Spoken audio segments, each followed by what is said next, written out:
আমার বুক চিরে আমি দেখাইতে পারবো। মুসলমানের যুবকের পরিবর্তনের ভীষণ প্রত্যাশা আমি চাই এরা বদলে যাক। এরা যদি না আসে, আমাদের এই ছেলেরা যদি না জাগে, আল্লাহর দ্বীনের জন্য লড়াই করবে কে? মাহদীর পক্ষে থাকবে কে? দাজ্জালের বিরুদ্ধে লড়বে কে? আমাদের ছেলেরাই লড়বে ইনশাআল্লাহ। ইনশাআল্লাহ দুশমন হেরে যাবে, ফিলিস্তিন জিতবে ইনশাআল্লাহ, ইসরায়েল হেরে যাবে ইনশাআল্লাহ। কোন সন্দেহ, মুমিনের তাজা রক্ত বৃথা যায় না। সময়ের ব্যবধান, আজ কিংবা কাল, ৪৭ বছর কিংবা ৫৭ বছর, ১০০ বছর কিংবা ৫০০ বছর, কিন্তু বাতিল হেরে যাবে, কাফের হেরেই যাবে, ইসলাম জিতে যাবে ইনশাআল্লাহ, মুসলমানই জিত। এজন্য তোমরা নামাজ পড়ো, সেজদা করো, আল্লাহকে ডাকো। নারী দেখো না বাপ, অস্থির ছবি দেখো না। বিয়ে করার জন্য অপেক্ষা করো, একটু সবর করো। হালাল একজন স্ত্রী মিলবে, আল্লাহ মিলাই দিবে। ওই হালাল পবিত্র স্ত্রীকে নিয়ে সংসার করবে, দুনিয়াও সাজবে, আখিরাতও সাজবে। হ্যাঁ, তুমি যে অস্থির চিন্তা চেতনা করো বন্ধু, তোমার মা বাপ যদি, তারা যদি হালাল স্বামী স্ত্রী না হইতো, তারা যদি হালাল বিয়ে না করতো, তো তুমি হালাল সন্তান করতে আসতো। তাহলে তুমি কেমনে আরেক বোনকে নিয়ে, আরেক নারীকে নিয়ে অস্থির চিন্তা করো? আল্লাহ আমাদেরকে বুঝ দান করেন, আল্লাহ আমাদেরকে কবুল করেন, আল্লাহ তাআলা এই মজলিসের মধ্যে বরকত দান করেন। আজকের এই মাহফিল, ওলামায়ে কেরামের এই আগমন, সবকিছুতে আল্লাহ তাআলা বরকত দান করেন। আলহামদুলিল্লাহ। যে ফজরের নামাজ পড়ে না, সে খবিস, খবিস, খবিস, তুই খবিস, তুই খবিস, তুই খবিস, খবিস রাসূল বলছে। আর আল্লাহর নবী সাল্লাল্লাহু আলাইহি সাল্লাম বাথরুমে ঢুকতে, পেশাব পায়খানায় ঢুকতে খবিস থেকে পানা চাইতেন। নবী বলতেন, আল্লাহ খবিস থেকে কি চাই? সে খবিস হইল না, যে খবিস টয়লেটে থাকে, নাহলে পানা চাইতেন কেন? হ্যাঁ, এই জন্য লজ্জা যদি থাকে, নবীর নামে শুধু পালা খাইবেন আপনি, আর আপনারে নবী সুপারিশ করে জান্নাত দিয়ে দিবেন? না না দোস্ত, এত রঙে দোয়ান বাহি খায় না। এবার যখন দেখলো গোড়া সহ গাছ উপরে পড়ছে, ইউকাল্লিবু কাফাইহি, দেখেন কোরআনে আল্লাহ বলছে। এইবার ফাসবাহা, এই আমি একটা কথা বলবো, আমার আগের মাওলানা সাহেব একটা কথা বলছে, আমি ওই কথা থেকে এটা বলবো, একটু দেখেন। আগে ইউকাল্লিবু কাফাইহি, আল্লাহ বলে এই নাফরমান তার দুই হাত এবার কসলাইতে লাগলো, এরকম আহা কি করলাম, আহা কি করলাম, আহা কি করলাম, আমার জীবনের সব তো আমি এখানেই ব্যয় করছি, আমার পুরা জিন্দিগির পুঁজি তো এখানে, আমার তো শুধু বাগান গেছে না, আমার পুরা জিন্দিগির পুঁজি শেষ। আলা মা আনফাকা ফি, সে যা ব্যয় করছিল সব, তার পুঁজি তো সব এখানে। কথা বোঝেন নাই? আল্লাহ বলেন, এরপরে নাফরমান বলল, ওয়ায়াকুলু ইয়া লাইতানি লাম উশরিক বিরাব্বি আহাদা। মনে আসেনি গরিব বন্ধু বলছে, আমারে যদি আল্লাহ কিচ্ছু না দেয়, তবু আমি মনে করি আমার আল্লাহ কে, তিনি, আর আমি কি করব না, শিরিক করব না, কি করব না।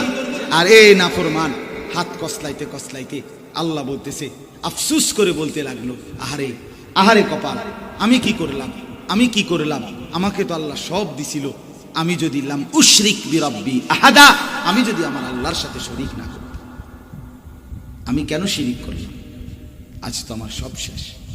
এরপরে আল্লাহ বলেন, ওয়ালাম তাকুন লাহু ফিআতুন ইয়ানসুরুনাহু মিন দুনিল্লাহ ওয়া মা কানা মুনতাসিরা। আল্লাহ বলেন, এবার আর কোনো লোকও তার নাই যে তাকে এই মুসিবত থেকে বাঁচাবে, তার নিজেরও কোনো ক্ষমতা নাই যে এই মুসিবত থেকে সে বাঁচবে। এই বাগান সে নিজে আবার ফিরিয়ে তুলতে পারবে? কোনো লোক ফিরিয়ে দিতে পারবে? তার বাপের ক্ষমতা আছে কোন? আল্লাহ আমাদেরকে বুঝ দান করে। আমার বাপ কি বুঝলেন? কয়েকটা ছোট্ট ছোট্ট কথা। এক নাম্বার কথা হলো, আবারও ওই পূর্বের কথা, যে দুনিয়া আপনি যে যাই অর্জন করেন, দুনিয়া সুখ, আনন্দ, যৌবন, জীবন, হ্যাঁ, স্ত্রী, ছেলে, মেয়ে, দালান, বিল্ডিং, আয়, রোজগার, ছেলের বিদেশের টাকা, কোনোটাকেই স্থায়ী মনে করবেন। স্থায়ী কোনটা? আখিরাত। স্থায়ী কোনটা বলেন না? আর 2 নাম্বার, কোন অবস্থাতেই আল্লাহকে ভোলা যাবে না। কাকে ভোলা যাবে না? আল্লাহ। শিরিক করা যাবে, আল্লাহর জায়গায় কাউকে রাখা যাবে না। আর শেষ যে কথাটা বলতে চাই, ওই আমার আগে মাওলানা সাহেব মোহসেনুল করিম সাহেব উনি বলতেছিলেন যে ফজরের নামাজের কথা মনে আসেনি? আমি আইয়া এই ওজুর ফাঁকে শুনছি, বুঝছেন? এখানে একটা কথা আছে, আমি অনেক সময় বলি, এই কথাটা মনে রাখেন। পৃথিবীতে আল্লাহর একটা নিজাম, যখনই কোনো নাফরমানকে আল্লাহ ধ্বংস করছে তো সকালবেলা ফজরের ওয়াক্ত। এটা কোরআন বারবার সাক্ষী দিচ্ছে। কওমে লূত একটি জাতি, যাদেরকে আল্লাহ তাআলা জমিন উল্টাইয়া ধ্বংস করে দিয়েছে ফজরের ওয়াক্ত। কওমে আদ একটি জাতি, হুদ আলাইহিস সালামের কওম, যাদেরকে আল্লাহ তাআলা 7 রাত 8 দিন টানা ঝড়ো বাতাস দিয়ে ধ্বংস করে দিয়েছে, শুরু করছে ফজরের ওয়াক্ত। কওমে সামুদ, কওমে শুআইব, এই 2টা জাতি কোরআনে আছে, আল্লাহ তাদেরকে 2 জন ফেরেশতা পাঠাইয়া একটা চিৎকার দিছে, ফেরেশতার একটা আওয়াজ, পুরা জাতি একেবারে কোলের বাচ্চা সহ উপর হইয়া পইরা শেষ। এটা ফজরের ওয়াক্তে। কোন ওয়াক্তে? এই বলো না ভাইয়া, কোন ওয়াক্তে? ফজরের ওয়াক্তে। ফজর এইখানে একেবারে পরিষ্কার কোরআনের এই আয়াত আছে, এই বাগানওয়ালা নাফরমানকে আল্লাহ ধ্বংস করছে। ফাসবাহা ইউকাল্লিবু কাফাই ফাসবাহা, সকাল তার বাগান উল্টাইয়া শেষ করে দিছে। কোন টাইমে? সকালবেলা। সে এসে দেখে কিচ্ছু। প্রিয় ভাই আমার, জীবন শেষ হয়ে যাবে, জিন্দেগি নষ্ট হয়ে যাবে, বরবাদ হয়ে যাবে নাফরমানি যদি ফজরের নামাজ ছুটে যায়। এজন্য কোরআনুল কারীমে আল্লাহ তাআলা বারবার বলছে ফজরের নামাজ পরিবর্তনের সময়। আমি আল্লাহ তাআলা নাফরমানকে ধ্বংস করি, ইমানদারকে বিজয় দিই। কোন ওয়াক্তে? রাসূলুল্লাহ সাল্লাল্লাহু আলাইহি সাল্লাম জীবনের শেষ রবিউল আউয়াল মাসে সোমবার, নবীজি ইন্তেকালের দিন উম্মতকে, আমাদের এই নবীর সাহাবীদেরকে শেষ কোন নামাজে দেখে গেছে জানেন? কসম খোদার, ফজরের নামাজ। ফজরের নামাজে নবী মসজিদে পুরা দেখে সাহাবীদেরকে দেখে মুচকি হাসি দিছে। এরপরে চোখের পানি ছেড়ে আয়েশা রাদিয়াল্লাহু তাআলা আনহাকে বলছে, আয়েশা, আমার 23 বছরের কষ্ট সার্থক। আমি তায়েফের পাথরের আঘাত সয়েছি, পেটে পাথর বাঁধছি, দান শহীদ করছি, খেয়ে না খেয়ে আমি যে কষ্ট করছি, আজ আমার উম্মতকে ফজরের নামাজে ভরা দেখলাম, আমি আমার আল্লাহর কাছে গেলাম। এরপরেই নবীজি ওই দিন সূর্য যখন পশ্চিম দিকে হেলে জোহরের আগে আল্লাহ রাসূল ইন্তেকাল করছে। এজন্য নবীজির শেষ মুচকি হাসি কোন নামাজ দেখে? ফজরের নামাজ। ফজরের নামাজ রাসূলুল্লাহ সাল্লাল্লাহু আলাইহি ওয়াসাল্লাম শেষ হাসি দিয়েছেন, উম্মতের প্রতি খুশি হয়েছিলেন ফজরের নামাজ। নাফরমানকে আল্লাহ ধ্বংস করে কোন সময়? ফাসবাহু ফি দারিহিম জাসিমিন, এই কোরআনে বারবার আছে। ফাসবাহু সুবহ।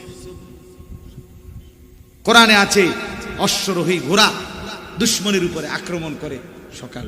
ফাল মুগীরাতি সুবহ, বারবার আছে কোরআনে। আল্লাহ কসম করছে ওয়াল ফজর, আমি আল্লাহ কসম করছি ফজরের কসম। এজন্য আজকে শেষ কথা, ছেলেদেরকে অনুরোধ করি, বাবাদেরকে, সবাই মিলে সিদ্ধান্ত নেন ইনশাআল্লাহ ফজরের নামাজ থেকে 5 ওয়াক্ত নামাজ জিন্দেগি শুরু করব ইনশাআল্লাহ। ছেলেরা, বাপ, তোমাদেরকে বলি, বাপ, আবারও বন্ধুর এই কথা ফেলে দিও না, আপনজনের এই কথা ফেলে দিও না, ফজরের নামাজের প্রতি গুরুত্ব দাও। হাদিসে আছে পরিষ্কার, আল্লাহ নবী সাল্লাল্লাহু আলাইহি সাল্লাম বলেন, যে ব্যক্তি ফজরের নামাজ পড়ে না, নবীজি বলছে, ছেলেরা শোনো বাপ, আল্লাহ রাসূল সাল্লাল্লাহু আলাইহি সাল্লাম বলছে, ওয়া ইল্লা আসবাহা খাবিসান নাফস, নবীজি বলেন যে ফজরের নামাজ পড়ে না সে খবিস।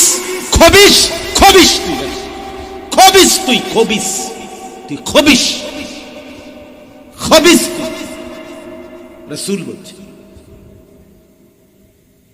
আর আল্লাহর নবী সাল্লাল্লাহু আলাইহি সাল্লাম বাথরুমে ঢুকতে, পেশাব পায়খানায় ঢুকতে খবিশ থেকে পানা চাইতেন।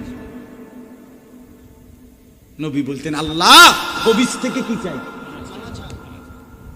সেই খবিশ হইল না, যে খবিশ টয়লেটে থাকে, নাহলে পানা চাইতেন কেন? হ্যাঁ, এই জন্য লজ্জা যদি থাকে, নবীর নামে শুধু পালা পালা খাইবেন আপনি, আর আপনারে নবী সুপারিশ করে জান্নাত দিয়ে দিবেন, না না দোস্ত, এত রঙে দোয়ান বাহি খায় না। না, অতএব দয়া করে আমরা প্রত্যেকেই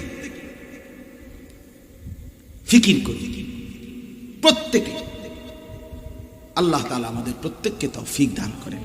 আজকে ছেলেদের এই সুন্দর আয়োজন, কষ্ট করেছে, অনেক আগ্রহ করছে। বাবাদের কাছে অনুরোধ, বাবারা ছেলেদেরকে নিরুৎসাহিত করেন, উৎসাহিত করেন। এই আগায় আপনি এটা বলিয়েন না যে নমাজ ফরজ না, কি রোয়াজ করাস না, এমনি বলেন যে আলহামদুলিল্লাহ মাহফিল তো করাইছো, বাবা এবার নামাজও পড়ো।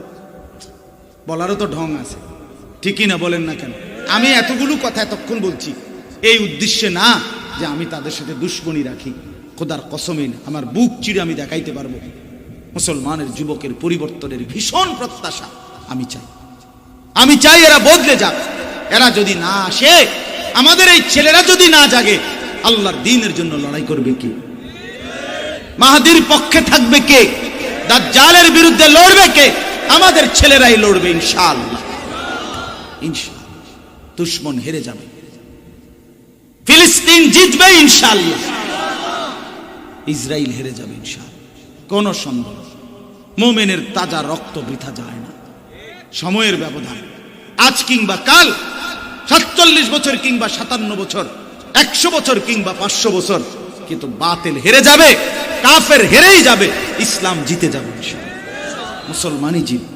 এই জন্য তোমরা নামাজ পড়ো, সেজদা করো, আল্লাহকে ডাকো। নারী দেখো না বাপ, অস্থির ছবি দেখো না, বিয়ে করার জন্য অপেক্ষা করো, একটু সবর করো।